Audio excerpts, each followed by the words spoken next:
Hello साथियों, आप सभी का स्वागत है 7-Eleven स्टडी यूट्यूब चैनल पर। जैसा कि साथियों आप सभी को पता है कि हमारे इस चैनल पर आपको राजस्थान जीके यानी देख लो राजस्थान इतिहास, राजस्थान भूगोल और राजस्थान कला एवं संस्कृति आपका कंप्लीट करवाया जाता है।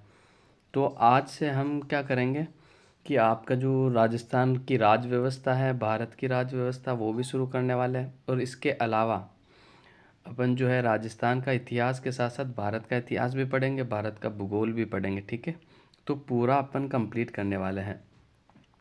इसके अलावा मैं आपको बता दूं कि आज से अपना जो पेपर होंगे ना, वो 1 या 2 पार्ट में अपन कंप्लीट करेंगे, क्योंकि जल्दी जल्दी से कंप्लीट करते हैं तो कुछ क्वेश्चनों की जो व्याख्या है यानी जो एग्ज़ाम में बनने वाले हैं उनसे रिलेटेड क्वेश्चन अपने छूट जाते हैं। तो अपन क्या करेंगे, अगर ज़्यादा बड़ा पेपर होगा तो उसको अपन 2 पार्ट में हल कर लेंगे और साथ ही अब सारे क्वेश्चन अच्छे से करेंगे। ठीक है, कोई भी पार्ट आपका छूटेगा नहीं, जिससे कि आपके जो सिलेक्शन के चांस है वो कि पूरे पूरे हो, कि आपको सिलेक्शन लेना है तो हर पार्ट आपका क्लियर होना ज़रूरी है। तो आज से अपन जो भी करेंगे वो अच्छे से करेंगे। दूसरा, अगर ज़्यादा बड़ा पेपर होगा तो उसको अपन पार्ट में बांट के फिर कर लेंगे, 1 पार्ट 2 पार्ट में अपन उसको कंप्लीट कर लेंगे।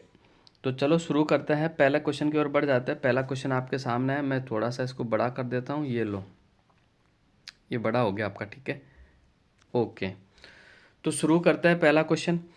पैलेस ऑन व्हील्स ट्रेन किस जगह नहीं जाती है? तो ये आपको बताना है। तो इसका जो आपका राइट आंसर हो जाएगा कौन सा होगा, मैं आपको बता देता हूँ।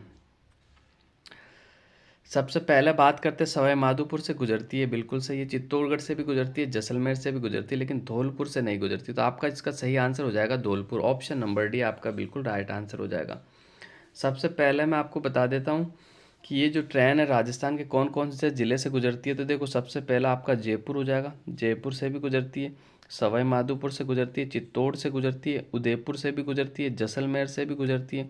इसके अलावा मैं बात करूँ तो जोधपुर से भी गुजरती है, भरतपुर से भी गुजरती है। ठीक है, ये आपको याद रखना।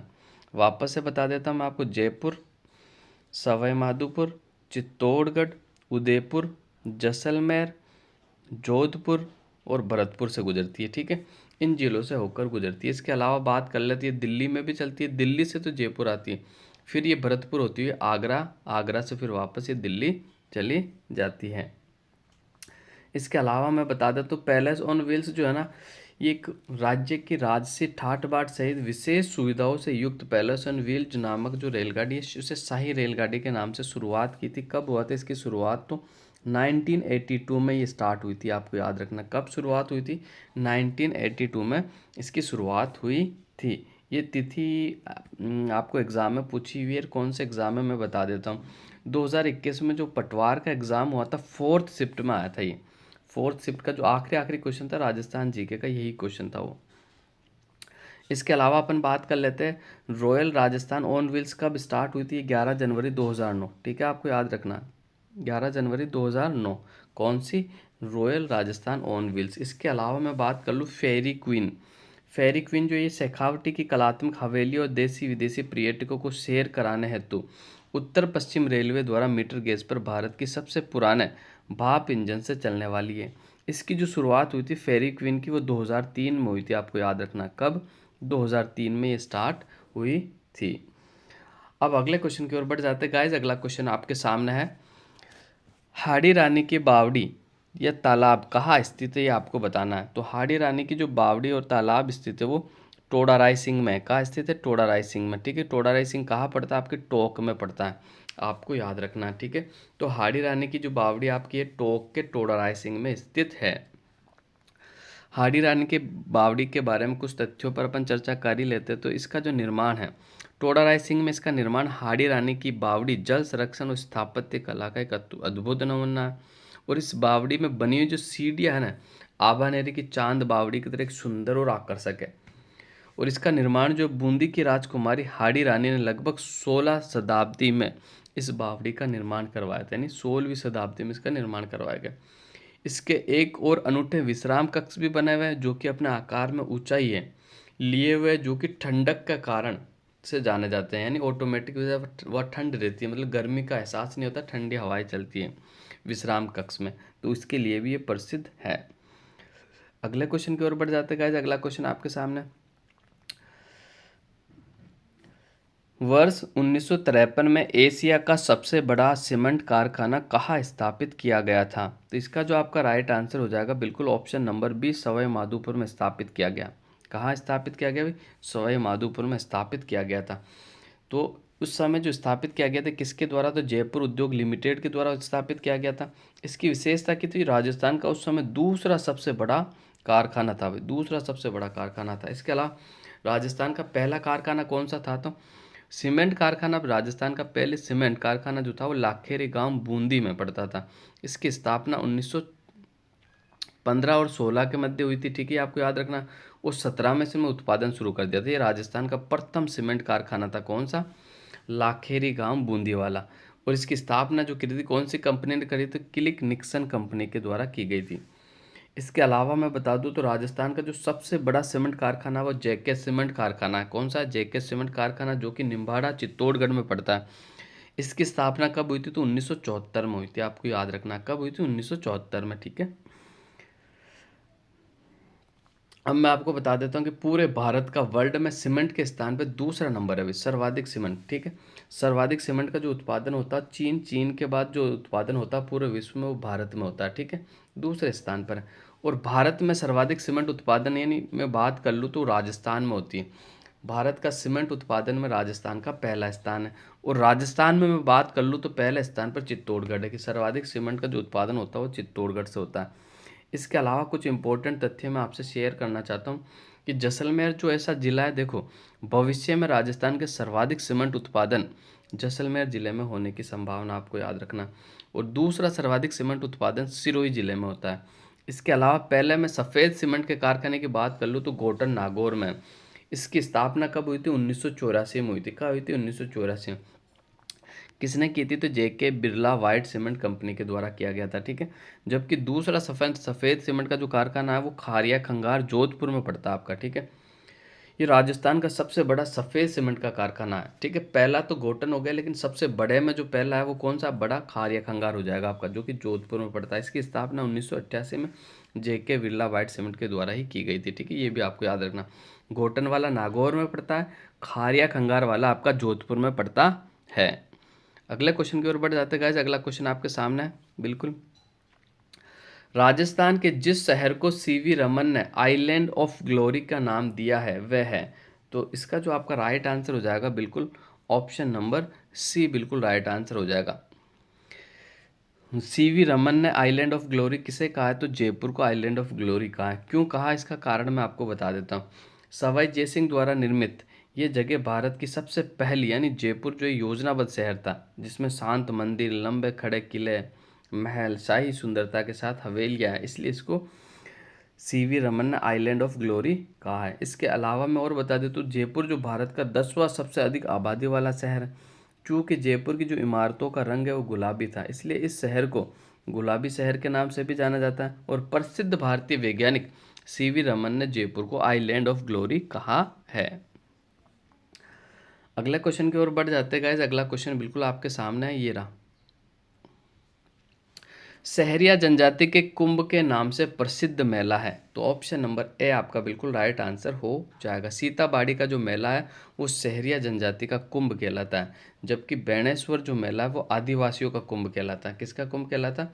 आदिवासियों का कुंभ कहलाता है, ठीक है। राजस्थान का सबसे बड़ा मेला जो है वो कौन सा है? तो आपको बताना, परबतसर का जो मेला राजस्थान का सबसे बड़ा मेला है। राजस्थान का सबसे रंगीला मेला पुष्कर मेला। राजस्थान के सर्वाधिक पशु मेले नागौर में लगते हैं, जबकि राजस्थान के सर्वाधिक धार्मिक मेले बता रहा हूँ मैं आपको डूंगरपुर में लगते हैं। कहाँ लगते हैं? डूंगरपुर में। ये तथ्य भी आपको याद रखना है। इसके अलावा मैं बता देता हूँ आपको सीताबाड़ी का जो मेला है ना आपका, ये कहाँ लगता? तो सीताबाड़ी बारा में लगता। कहाँ लगता? बारा जिले में, ठीक है, आपको याद रखना। कब लगता है? तो ये ज्येष्ठ की अमावस्या को लगता है। कब लगता है? ज्येष्ठ की अमावस्या को लगता है, ये आपको याद रखना। एक अपना मेला देखो सीता माता का मेला, कंफ्यूज नहीं होना। एक तो सीता बाड़ी का मेला, एक सीता माता का मेला। सीता माता का मेला आपका प्रतापगढ़ में लगता है और वो भी ज्येष्ठ अमावस्या को लगता है। दोनों की तिथियां समान है भाई। सीता माता का मेला भी ज्येष्ठ अमावस्या को लगता है, जबकि सीता बाड़ी का मेला भी आपको ज्येष्ठ अमावस्या को लगता है। इसके अलावा दो चार मेलों की और बात कर ले अपन, तो नारायणी माता का जो मेला लगता है वो भी आपका सरिस्का अलवर में लगता है। ये वैशाख शुक्ल एकादशी को लगता है। कब लगता है भाई? वैशाख शुक्ल एकादशी को। बाणगंगा का मेला आपका विराटनगर में लगता है वैशाख पूर्णिमा को। गोमती सागर का मेला आपका झालरापाटन झालावाड़ में लगता है, ये भी वैशाख पूर्णिमा को लगता है। गौतमेश्वर का मेला जो कि अरनोद चित्तौड़गढ़ में लगता है, ये भी आपका वैशाख पूर्णिमा को लगता है। एक छोटा सा मेला है जो कि बहुत कम पूछा जाता है, वैसे गंगा दशहरा का जो मेला लगता है वो कामा भरतपुर में लगता है। कब लगता है? ज्येष्ठ शुक्ल सप्तमी से 12 तक, यानी द्वादशी तक लगता है, ये आपको याद रखना है। अगले क्वेश्चन की ओर बढ़ जाते हैं गाइस। अगला क्वेश्चन क्या है? तो अगला क्वेश्चन बिल्कुल आपके सामने है। राजस्थान में आदिवासी महिलाओं में कटकी परिधान कौन पहनता है? तो इसका जो आपका राइट आंसर हो जाएगा बिल्कुल बी नंबर जो है, बिल्कुल आपका राइट आंसर हो जाएगा। अविवाहित महिलाओं द्वारा पहना जाता है। क्लियर? अब देखो मैं आपको बता देता हूँ, ये तो हो गया क्लियर आपको। देखो ये जो अविवाहित महिलाएं ओढ़ती है इसको, और दूसरा मैं बता देता हूँ, ये जिस पे अलंकरण है ना, इसे पावली यानी ओढ़नी की, पावली भात की ओढ़नी भी कहा जाता है। पावली भात की ओढ़नी भी कटकी को ही कहा जाता है, ये आपको याद रखना। इसके अलावा एक होता है आपका नांदना। क्या होता है?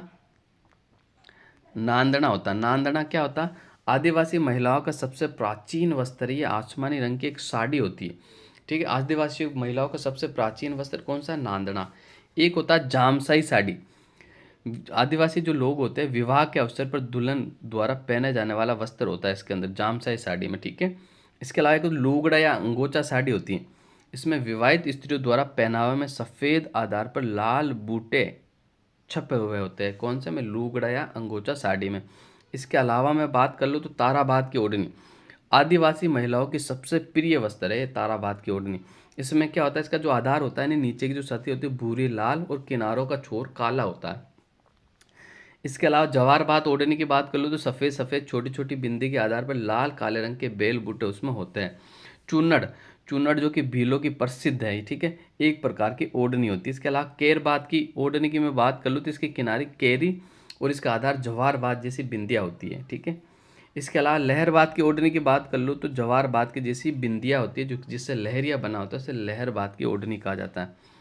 कच्छाबू क्या होता है? कच्छाबू तो आदिवासी महिलाओं द्वारा कमर से घुटनों तक जो वस्त्र पहना जाता है उसे कच्छाबू कहा जाता है। दामनी, दामनी क्या होता है? ये मारवाड़ क्षेत्र में महिलाओं द्वारा पहने जाने वाला लाल रंग की साड़ी होती है, उसे दामड़ी कहा जाता है। दामड़ी, ठीक है, दामड़ी की बात कर रहा हूँ मैं, सॉरी मैंने दामड़ी बोल दिया। दामड़ी जो होती है वो सिर पे ओढ़ी जाती है। दामड़ी जो होती है, दामड़ी मारवाड़ क्षेत्र की महिलाओं की लाल रंग की जो साड़ी होती है उसे दामड़ी कहते हैं। दामड़ी जो कि ओढ़ने का होता है। एक दामना, दामना जो होता है हाथ का आभूषण होता है, ये आपको याद रखना। पैसवाज, पैसवाज क्या होता है? शरीर के ऊपरी भाग को लेकर नीचे तक ढकने वाला परिपूर्ण जो वस्त्र होता है वो पैसवाज कहलाता है। और तिलका, तिलका जो मुस्लिम मुस्लिम महिलाएं होती है जो कि पायजामा होता है, उस पायजामा को तिलका के नाम से जाना जाता है। तो गाइस अगले क्वेश्चन की ओर बढ़ जाता है। अगला क्वेश्चन आपके सामने है। निम्नलिखित में से कौन सा जोड़ा या सिक्के प्रचलन क्षेत्र का सुमेलित नहीं है? यानी कौन सा जोड़ा सुमेलित नहीं है आपको बताना है। देखते हैं, बिल्कुल स्वरूप शाही मेवाड़ के सिक्के हैं, विजय शाही आपके जोधपुर के हो जाएंगे, झाड़ शाही आपके जयपुर को है, मदन शाही आपका बीकानेर का नहीं है। सर तो मदन शाही सिक्का कौन से जिले का था? तो मदन शाही सिक्का जो था वो झालावाड़ रियासत का था। कौन सी रियासत का था? झालावाड़ रियासत का था, ये आपको याद रखना है। देखो इसके अलावा मैं सिक्कों की बात कर लेता हूँ, तो आज सिक्कों के बारे में कुछ इंपॉर्टेंट तथ्य मैं बताता हूँ आपको। सिक्कों के अध्ययन को न्यूमिस्मैटिक्स कहा जाता है। पहले आपको याद रखना, सिक्कों का अध्ययन का क्या कहा जाता है? न्यूमिस्मैटिक्स कहा जाता है। ठीक है, और राजपुताना की जो रियासत है उनके सिक्कों का अध्ययन कहाँ मिलता है आपका? तो केब नामक एक व्यक्ति है, उसने 1893 में एक बुक लिखी थी। कौन सी बुक लिखी थी मैं आपको बताता हूँ, the currencies of the Hindu states of Rajputana. इसके अंदर राजस्थान की जितनी भी रियासतें हैं उन सारी सिक्कों का अध्ययन आपको उसकी जानकारी मिलती है, यह आपको याद रखना है। इसके अलावा देखो मैं बताता हूँ, पंचमार्क सिक्के, आहत सिक्के और मागध सिक्के, ये बार बार सभ्यता में पढ़ते हैं ना। पंचमार्क सिक्के, आहत सिक्के। आहत सिक्के क्या होता है? पंचमार्क सिक्के क्या होता है मैं आपको बताता हूँ। ऐसे सिक्के जिन पर किसी पशु पक्षी पेड़ पौधों का चित्र या ठप्पा लगाकर अंकित किया जाता है उन्हें पंचमार्क सिक्के कहा जाता है, और यही आहत सिक्के भी इन्हें कहा जाता है। ठीक है, इसके अलावा देखो मैं इंपॉर्टेंट जयपुर रियासत के सिक्कों के बारे में आपको बताता हूँ। तो जयपुर रियासत का एक सिक्का तो आपको ऑप्शन में दिया था, झाड़शाही सिक्का हो गया। इसके अलावा रसकपुर सिक्का भी आपका जयपुर रियासत का है, हाली सिक्का भी आपका जयपुर रियासत का है, मोहम्मद शाही सिक्का भी आपका जयपुर रियासत का है। 4 सिक्के बताए मैंने जयपुर रियासत, झाड़शाही, रसकपुर सिक्का, हाली सिक्का और मोहम्मद शाही सिक्का। अब मेवाड़ की अगर बात कर लेते हैं तो मेवाड़ में एक तो आपका एलची सिक्का था, इसके अलावा ढींगला, भिलाड़ी, त्रिशूलिया और नाथ द्वारिया। ठीक है, कौन सा? नाथ द्वारिया सिक्का। इसके अलावा मैं बात कर लूँ तो एक खास सिक्का चलता था मेवाड़ में महाराणा स्वरूप सिंह के काल में। कौन सा सिक्का? दोस्ती लंदन सिक्का। कौन सा सिक्का? दोस्ती लंदन सिक्का। इसके अलावा मैं बात कर लूँ देखो बीकानेर का, तो बीकानेर के अंदर जो सिक्के चलते थे वो तो बीकानेर के जो महाराजा गंगा सिंह ने अपने सिक्कों पर विक्टोरिया इम्प्रेस लिखवाया था। क्या लिखवाया था? Victoria impress. सवाल बन सकता है कि बीकानेर के कौन से शासक ने अपने सिक्कों पर विक्टोरिया इम्प्रेस लिखवाया? तो बीकानेर के गंगा सिंह ने लिखा है। बाकी बीकानेर का गजशाही सिक्का जो कि चांदी का सिक्का यहाँ चलता था। अब जोधपुर रियासत के सिक्कों के बारे में अपन बात कर ले तो विजयशाही सिक्का हो गया, लल्लूशाही सिक्का हो गया और गदिया सिक्का हो गया, भीमशाही सिक्का हो गया, डब्बूशाही हो गया और फदिया सिक्का हो गया। ये आपके जो कि जोधपुर रियासत के सिक्के थे। इसके अलावा मैं डूंगरपुर के सिक्कों का आपको बता दें, एक तो उदयशाही सिक्का और सालिमशाही सिक्का। ठीक है, उदयशाही सिक्का, सालिमशाही सिक्का आपका डूंगरपुर में चलता था। बांसवाड़ा में भी आपका कौन सा? एक तो लक्ष्मण शाही और सालिम शाही। ठीक है, देखो सालिम शाही सिक्के डूंगरपुर में भी थे, बांसवाड़ा में थे। डूंगरपुर का एक सिक्का फेमस है उदयशाही सिक्का, बांसवाड़ा का आपका लक्ष्मण शाही सिक्का फेमस है। इसके अलावा प्रतापगढ़ के सिक्कों की बात कर लूँ तो आलमशाही सिक्का और नया सालिमशाही सिक्का हो जाएगा। बूंदी के सिक्कों की मैं बात करता हूँ तो रामशाही सिक्का, चेहरेशाही सिक्का, कटारशाही सिक्का और 11 सना सिक्का, ये आपके बूंदू में चलते थे। वापस से बताता हूँ, रामशाही, चेहरेशाही, कटारशाही और 11 सन्ना। इसके अलावा देखो मैं बात कर लेता हूँ कौन सा, तो कोटा के अंदर 2 सिक्के चलते थे, एक तो मदन शाही सिक्का चलता था आपका, दूसरा गुमान शाही सिक्का चलता था। कौन सा? गुमान शाही और मदन शाही सिक्के आपके कोटा में चलते थे। इसके अलावा मैं बात कर लेता हूँ झालावाड़ के सिक्का, एक तो आपका मदन शाही मैंने आपको बता ही दिया है, एक पृथ्वी शाही जो सिक्का है ये भी आपका झालावाड़ में चलता था, पृथ्वी शाही। इसके अलावा अलवर के सिक्के की बात कर ले तो रावशाही और अक्खेशाही सिक्के जो कि आपके अलवर में चलते थे। भरतपुर के सिक्के की बात कर ले तो शाह आलम सिक्का भरतपुर का फेमस था। धौलपुर की बात कर ले तो तमंचा शाही जो सिक्का वो आपका धौलपुर का प्रसिद्ध था। और जैसलमेर की मैं बात कर लूँ तो अक्खेशाही सिक्का, मोहम्मद शाही और डोडिया जो सिक्का आपका ये जैसलमेर में चलता था। कहाँ चलता था भाई? जैसलमेर में। तो मैंने आपको सारी रियासत के सिक्के बता दिए। अब अपन अगले क्वेश्चन की ओर बढ़ जाते। खगोल विज्ञान के बारे में जीज मोहम्मद शाही पुस्तक किसने लिखी थी? तो इसका जो आपका राइट आंसर हो जाए जयपुर के जो सवाई जयसिंह है इन्होंने लिखी थी। ठीक है, जयपुर के सवाई जयसिंह का जो कार्यकाल है, इन्हें जयसिंह द्वितीय के नाम से भी जाना जाता है। ठीक है, जयपुर के अंदर 2 सवाई जयसिंह को आपको याद रखना, कंफ्यूज नहीं होना। मैं बताता हूँ, एक तो आपका मिर्जा जयसिंह। ठीक है, एक तो आपका हो जाएगा मिर्जा जयसिंह, मिर्जा जयसिंह, दूसरा आपका हो जाएगा सवाई जयसिंह। ठीक है, सवाई जयसिंह। कभी कभी इनको जयसिंह प्रथम कहा जाता है, इनको जयसिंह द्वितीय भी कहा जाता है, तो कंफ्यूज नहीं होना। मिर्जा जयसिंह का जो कार्यकाल था ना वो 1621 से 1667 था। ठीक है, क्लियर। जबकि सवाई जयसिंह का जो कार्यकाल था 1700 से 1743 था, 1700 से 1743। ठीक है, मिर्जा जयसिंह ने 3 मुगल बादशाहों की सेवा की है, जबकि सवाई जयसिंह की बात कर ले तो 7 मुगल बादशाहों की सेवा की है। ठीक है, इनके कार्यकाल के दौरान 7 मुगल बादशाह हुए थे। ठीक है, अगले क्वेश्चन की ओर बढ़ जाते हैं गाइस। अगला क्वेश्चन आपके सामने है, ये आ गया आपका, उस स्वतंत्रता सेनानी का नाम बताइए जिसने पंछीड़ा नामक लोकप्रिय गीत की रचना की। उस स्वतंत्रता सेनानी का नाम बताइए जिसने पंछीड़ा नामक लोकप्रिय गीत की रचना की। तो इसका जो आपका राइट आंसर हो जाएगा बिल्कुल ऑप्शन नंबर सी आपका बिल्कुल राइट आंसर हो जाएगा। ठीक है, माणिक्यलाल वर्मा के द्वारा की गई थी। माणिक्यलाल वर्मा के बारे में थोड़ा सा जान लेते हैं। इनका जो जन्म हुआ था वो बिजोलिया के भीलवाड़ा में हुआ था। कब हुआ था? 1897 में हुआ था। इसके अलावा उदयपुर के ये किसान नेता थे और प्रजामंडल में सबसे सक्रिय नेता थे।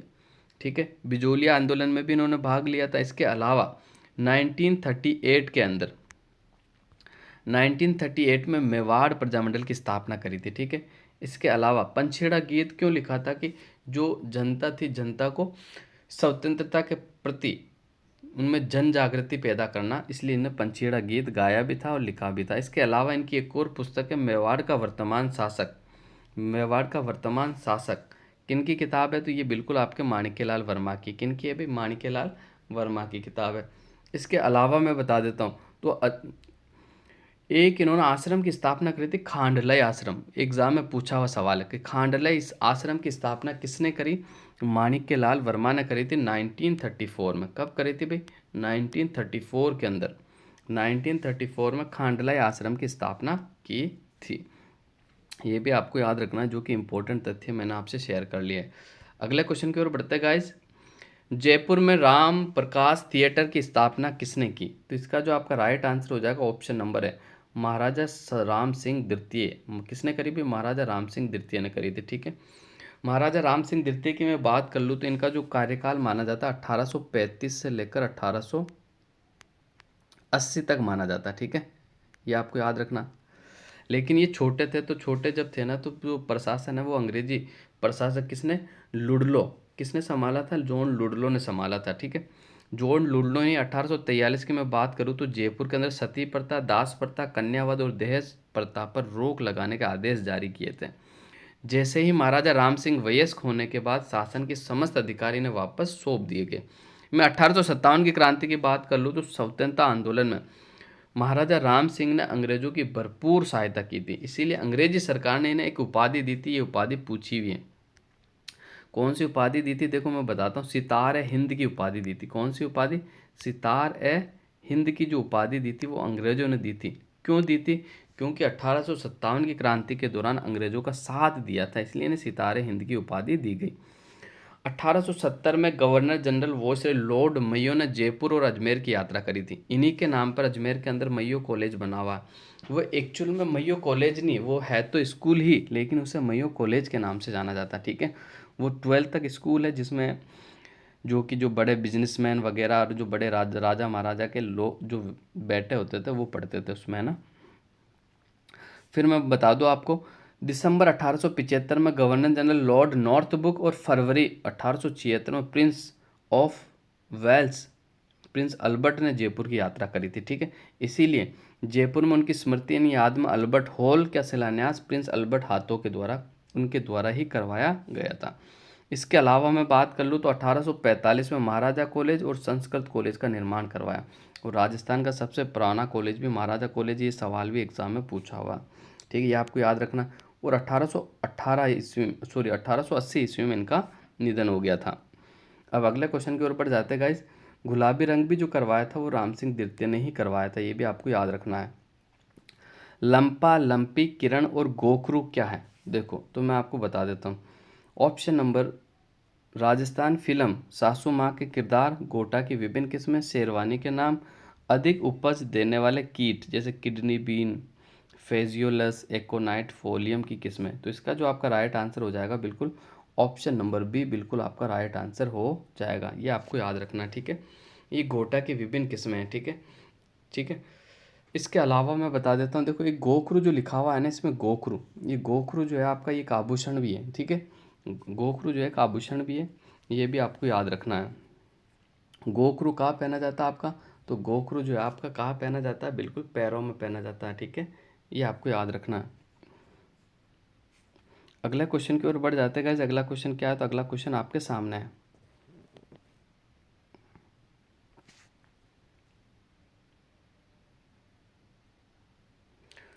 देखो अगला क्वेश्चन में क्या है, अगला क्वेश्चन आपका है कि मुर्किया पहने जाते हैं। तो मुर्किया कहाँ पहने जाते हैं? तो मुर्किया जो आपकी पहनी जाती है वो कहाँ पहनी जाती है आपको बताना है। तो मुर्किया आपकी जो पहनी जाती है वो कान में पहनी जाती है। कहाँ पहनी जाती है भाई? कान में पहनी जाती है मुर्किया, ठीक है। ऑप्शन नंबर ए जो है आपका, सॉरी सॉरी, सी जो है आपका बिल्कुल राइट आंसर हो जाएगा, ठीक है। मुर्किया कहाँ पहनी जाती है? तो मुर्किया आपकी कान में पहनी जाती है, ठीक है। इसके अलावा कान के आभूषण की मैं बात कर लूँ तो कर्णफूल, पीपल पत्रा, अंगोटिया, लटकन, बाली, टॉप, सुरलिया। इसके अलावा देखो दो जो है मोस्ट इंपॉर्टेंट मैं आपको बता देता हूँ। एक तो आपका मोर फेवर, याद रखना आपको, देखो मोर फेवर हो जाएगा। कौन सा? मोर फेवर। और दूसरा मैं आपको बता रहा हूँ बारेट। ये बारेट है ना, बारेट, ये भी कान में पहना जाता है, ठीक है। मोर फेवर और बारेट ये कान में पहना जाता है। इसके अलावा मैं बात कर लूँ तो एक गोखरू तो आपका पैर में हो गया। कोकरू जो आभूषण, ये एग्जाम में आरपीएससी द्वारा पूछा था, कोकरू ये भी आपका कान में पहना जाता है, ठीक है। ये भी आपको याद रखना है। इसके अलावा मैं बात कर लूँ तो बूजली, माकड़ी, मुर्की, वेडलो, संदोल, सुरगवाली आदि ये भी आपके कान के आभूषण है, ठीक है। ये भी आपको याद रखना है। इसके अलावा देखो मैं आपको बता देता हूँ, नथुन है, यानी नाक के आभूषण के बारे में भी थोड़ी सी चर्चा कर ही लेता हूँ। नाक में आपका नथ पहरी जाती, वारी, कांटा, भोगली, बुल्लाक आभूषण, ये आरएसएम बोर्ड द्वारा पूछा हुआ है। अभी हाल ही के ताज़ा एग्जाम में पूछा था, बुल्लाक आभूषण कहाँ पहना जाता है, नाक में। इसके अलावा वेसरी आभूषण जो कि किशनगढ़ शैली से संबंधित है। इसके अलावा नकफूल हो गया, खीवण हो गया, कोको हो गया, बलनी, लोक, लटकन। ये लटकन जो है ना आपकी नाक में पहनी जाती है, क्योंकि कुछ बच्चों के दिमाग में ये होगा कि लटकन कान की है, लेकिन लटकन जो है नाक में पहनी जाती है, ये आपको याद रखना है। अब अगले क्वेश्चन की ओर बढ़ जाते हैं गाइस। अगला क्वेश्चन बिल्कुल आपके सामने है। निम्नलिखित में से सुमेलित कीजिए और नीचे दिए गए कूट से सही उत्तर का चयन करना है। एक तरफ आपको समाचार पत्र दिए हुए, एक तरफ आपको प्रकाशन का स्थान आपको दिया हुआ है, ठीक है। तो देखते हैं अपन इसको मैच कर लेते हैं। सबसे पहले देखो सज्जन कीर्ति सुधाकर, थोड़ा सा मैं इसको छोटा करके फिर बताता हूँ। देखो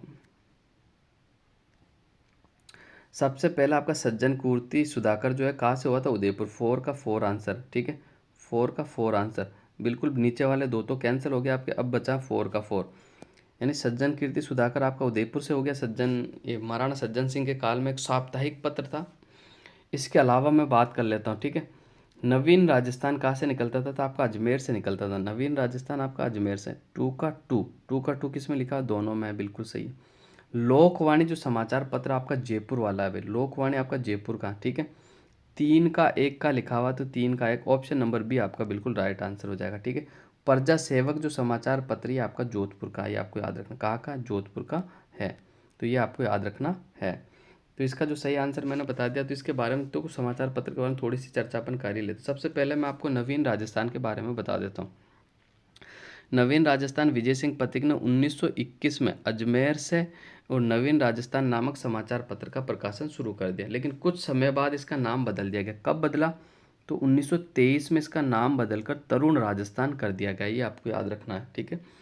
इसके अलावा मैं बात कर लूँ प्रजा सेवक, प्रजा सेवक जो कि जोधपुर, जोधपुर से ये साप्ताहिक समाचार पत्र निकलता था।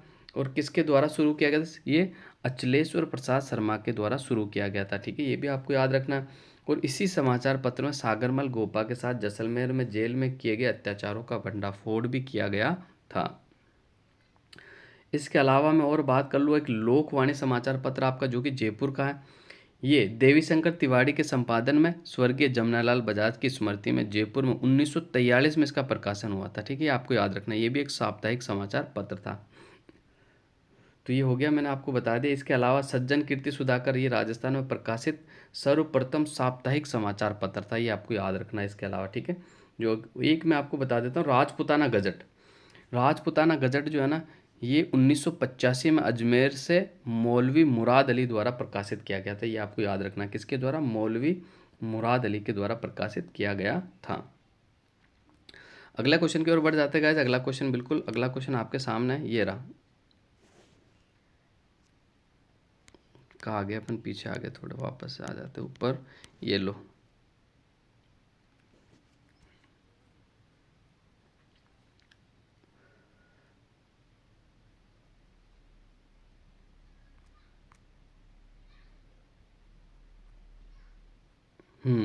सूची 1 को सूची 2 से सम्मिलित कीजिए और सही कूट का चयन करना आपको, ठीक है। पहले तो मैं आपको बता दूं कि ये क्वेश्चन डिलीट कर दिया गया, सीधी सी बात। सर डिलीट करने का कारण क्या था वो बता दीजिए आप। तो डिलीट का कारण देखो मैं बताता हूँ। इसमें देखो सारे लेखक भी सही दिए हुए, रासो भी सही दिए हुए, लेकिन जो ऑप्शन है ना, ऑप्शन उत्तर वाले ऑप्शन गलत दे दिए गए, ठीक है। कैसे गलत दिए मैं आपको बताता हूँ। गिरधरासिया का था संगत रासो, क्लियर हो गया आपका। जल्ले का है आपको बुद्धि रासो। नरपति नाले का आपका विजयपाल रासो। सूर्यमल मिश्रण का आपका हो गया सती रासो, ठीक है, क्लियर हो गया। अब यानी इसका जो उत्तर होना था, देखो 2, 2 के बाद फिर आपका 3, फिर आपका 1, फिर आपका 4। तो ये ऑप्शन में देखो आप कहीं भी नहीं दिया हुआ आपको, ठीक है। 2 से तो स्टार्ट ही नहीं हो रहा ही, तो फिर कैसे सही हो सकता है, यानी गिरधरासिया वाला, तो इसलिए इसको डिलीट कर दिया गया। इसके ऑप्शन है ना, उत्तर जो है वो गलत दे दिया गया, इसलिए डिलीट हो गया था। इसके अलावा कुछ और रासों की मैं आपको बता देता हूँ, जो इंपॉर्टेंट रासो है उनके बारे में मैं आपको बता देता हूँ, ठीक है। देखो पृथ्वीराज रासो के जो रचनाकार है कौन थे, तो चंद्रवरदाई थे, आपको याद रखना। छत्रपति रासो के काशी छंगाणी, छत्रपति रासो के कौन थे भाई, काशी छंगाणी। इसके अलावा मैं बात कर लूँ बिसल देव रासो के कौन थे, तो बिसल देव रासो के जो थे अपने वो कौन थे, अच्छा सॉरी सॉरी गाइस, बिसल देव रासो के जो थे ना वो नरपति नाले थे, नरपति नाले थे। बिसल देव रासो के कौन थे, नरपति नाले थे आपके, कौन से, नरपति नाले। और विजयपाल रासो के जो थे वो भी नल सिंह थे, ये इसलिए डिलीट हुआ ये क्वेश्चन। ये वैसे सही है, दोनों ही नल सिंह है इसमें। बिसल देव रासो के आपके रचयिता कौन थे, नरपति नाले सिंह। और विजयपाल रासो जो है ना उसमें नल सिंह था, ऑप्शन भी गलत दिए हुए और ये नल सिंह था इसमें, इसलिए हो सकता है इसको डिलीट कर दिया गया। नल सिंह और नाले सिंह में अंतर दिखता है ना आपको, तो नाले सिंह जो थे ना वो किसके थे, आपको जैसे मैंने बताया बिसल देव रासो के, जबकि नल सिंह जो थे वो विजयपाल रासो के थे। इसके अलावा प्रताप रासो की मैं बात कर लूँ तो जाचक जीवन, और रतन रासो की मैं बात कर लूँ तो कुंभकर्ण, शत्रुसाल रासो की बात कर लूँ तो कवि डूंग सी हो जाएगा, जबकि सुजान सिंह रासो की बात कर लो तो जोगीदास हो जाएगा। और मानचित्र रासो कवि नरोत्तम, किसने लिखा था, कवि नरोत्तम ने। लक्ष्मणगढ़ रासो कवि खुशाल, लक्ष्मणगढ़ रासो कवि खुशाल। कयाम खा रासो कवि जान, और उनका ही दूसरा नाम आता है न्यामत खा, ये भी आपको याद रखना। संगत रासो गिरधरासिया मैंने बता दिया। विजयपाल रासो जो है ना वो नल सिंह के द्वारा लिखा गया था। देखो मैं कन्फ्यूजन क्लियर करता हूँ एक बार। विजयपाल रासो किनके द्वारा लिखा गया था, नल सिंह के द्वारा। देखो ये है नल सिंह, ऐसे लिखा जाता है नल सिंह, ठीक है। तो ये विजयपाल रासो या नाले सिंह लिख दिया था, ठीक है, नरपति नाले, ये तो कि बिसल देव रासो के रचयिता था, इसलिए इसलिए ये गलत हो गया आपका, इसलिए ये क्वेश्चन डिलीट करना पड़ा। और मैं बात कर लेता हूँ अगला की, तो हमीर रासो जोधराज के द्वारा लिखा गया, जवान रासो आपका सीताराम रत्नू के द्वारा लिखा गया, और बिन्ने रासो आपका महज दास के द्वारा लिखा गया है। अब अपन अगले क्वेश्चन की ओर बढ़ जाते हैं गाइस। अगला क्वेश्चन बिल्कुल आपके सामने है। राजौरगढ़ के कलात्मक वैभव किस काल से संबंधित है, ये आपको बताना है। तो इसका जो आपका राइट आंसर हो जाएगा बिल्कुल ऑप्शन नंबर ए, बिल्कुल आपका राइट आंसर हो जाएगा, गुज्जर प्रथियार कालीन है, ठीक है। राजौरगढ़ के बारे में कुछ बता देता हूँ। तो अलवर जिले का जो टेहला कस्बा है उसके पास में अरावली पर्वतमाला की एक छोटी सी पहाड़ी है, ठीक है। और राजौरगढ़ का जो पुराना नाम था वो राजपुर के नाम से जाना जाता था। और यह जो राज होता था वो बड़ गुजरों का यह राज हुआ करता था पहले, ठीक है। बड़ गुजरों के जो शासक थे ना वो मंथन देव ने यहीं पर नीलकंठ महादेव का मंदिर भी बनवाया था, आपको याद रखना। जबकि राजौरगढ़ एक प्राचीन और समृद्धशाली नगर था जो कि 8वीं से 9वीं सदी में उन्नति और वैभव के चरमोत्कर्ष पर था, ये आपको याद रखना। और यहाँ पर जैन धर्म के 23वें तीर्थकर पार्श्वनाथ की भव्य प्रतिमा और मंदिर भी है, जिसे नौगजा मंदिर कहा जाता है। इस कस्बे को पारा नगर के नाम से जाना जाता है। अगले क्वेश्चन की ओर बढ़ जाते हैं गाइस। अगला क्वेश्चन आपके सामने है,